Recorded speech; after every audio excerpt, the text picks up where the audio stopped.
Welcome to episode 42 of Priviso Live, your go-to podcast for everything security and privacy in South Africa and beyond. I'm Lynn, and with me as always are Stephen and John. How are you both today? Hello, Lynn, and hello to our listeners. Welcome, everyone. As usual, South African headlines first. Sophos's 2025 report says median ransom demands in South Africa have leapt to roughly 17 million rand and median payments to 8 million rand, with only half of victims restoring operations inside a week. Let's zoom in on those ransomware numbers. Tech Central has published a piece showing that South African ransom demands are triple what we saw just 2 years ago. And recovery costs, exclusive of the ransom itself, average 23 million rand.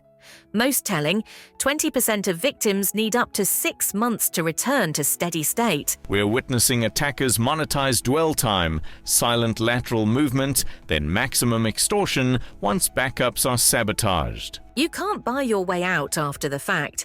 Enforce immutable backups, run tabletop playbooks monthly, and pre-negotiate with incident response partners. In other news, KnowBe4's new African Human Risk Report finds 80% of organizations think they're cyber aware, but barely 10% trust staff to report a phish correctly. I completely agree. I love this KnowBe4 data point, the confidence gap. Boards rate their training highly, yet frontline staff aren't reporting suspicious mails. That's culture, not curriculum. For weeks, we have warned our listeners to submit their Section 32 submissions into the regulator, and we hope that they took heed. However, in another update, the information regulator is relocating to Woodmead North Office Park, 54 Maxwell Drive, Woodmead, Johannesburg, with physical access, resuming 1st August 2025. That means every PAIA manual listing the regulator's address, Section 51 for private bodies, Section 14 for public, is now outdated. The quick fix is to update Clause 5, description of the information regulator in your manual, revise the address block, and republish. Ideally by the next review cycle or sooner if you're filing the annual PAIA report. And remember, the regulator has published a sample PAIA manual on their website, so you have firm guidance on how to generate a compliant manual. Time for something lighter but wildly instructive. Bevan Lane, a South African InfoSec pro, posted this week on LinkedIn about the famous Janet Jackson CVE. He reminded us that her 1989 hit, Rhythm Nation, contains a frequency resonating with certain 5,400 RPM laptop drives, which caused them to crash. It's officially CVE 2022-38392. Software filters were eventually shipped to strip the offending tone. Well, he didn't remind me. I'd never heard that before. It's amusing, isn't it? Non-traditional threat vectors at their finest. Acoustics meets InfoSec. And proof that supply chain resilience extends to physical properties. Exactly. So next time the board says cybersecurity is too narrow, remind them a #1 billboard hit can brick hardware. Now on to the main item, and I have to say, this is one for the girls out there. No, I remember them all, but I remember one that was especially nice, like Jimmy Stewart. I worked on 3 pictures all at once, and you race around and you change clothes and you have to know all the dialogue of all the films. Nobody cares if you're well, if you're sick, if you're tired or anything. And I said, oh my God, I have to read this scene all by myself and nobody's going to be there. And up there by the lights was Jimmy Stewart reading the lines to me, and I thought that was a nice thing to do, you know. That was the voice of Hedy Lamarr, the 1940s Hollywood actress who helped invent the wireless technology behind GPS, Bluetooth, and yes, even Wi-Fi. And along the way, we'll explore why her work matters more than ever to modern cybersecurity professionals. To most of the world, Hedy Lamarr was a movie star, the most beautiful woman in the world, as they said in the 1940s. But she was also an inventor, refugee, and self-taught engineer. She really was beautiful, though. If you don't know her, I encourage our listeners to Google her image and see why she became such a famous film star. She was beautiful and seemed to be an achiever in every aspect of her life, didn't she? Oh yes, she was born in Austria in 1914 as Hedwig Kiesler. She was no blushing rose. In 1933, she performed in a brief nude scene in a Czechoslovakian film, Ecstasy. That would be scandalous, right? This helped her gain access to the Hollywood community after she fled Nazi Europe. And her Austrian munitions manufacturer husband Fritz Mandl in 1937.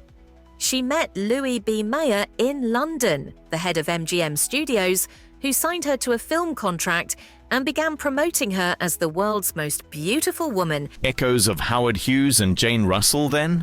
Well, she was much more than a pneumatic beauty. In 1942, while success in the Second World War hung in the balance, Lamarr and her co-inventor, composer George Antheil, filed a patent for what they called a secret communication system. It used a technique called frequency hopping spread spectrum. By that time, she had already appeared in 8 Hollywood films and was filming her 9th, Crossroads.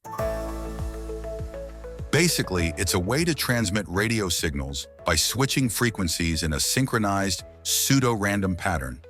It prevents jamming and eavesdropping, something vital for military communications, and later for Wi-Fi and mobile phones.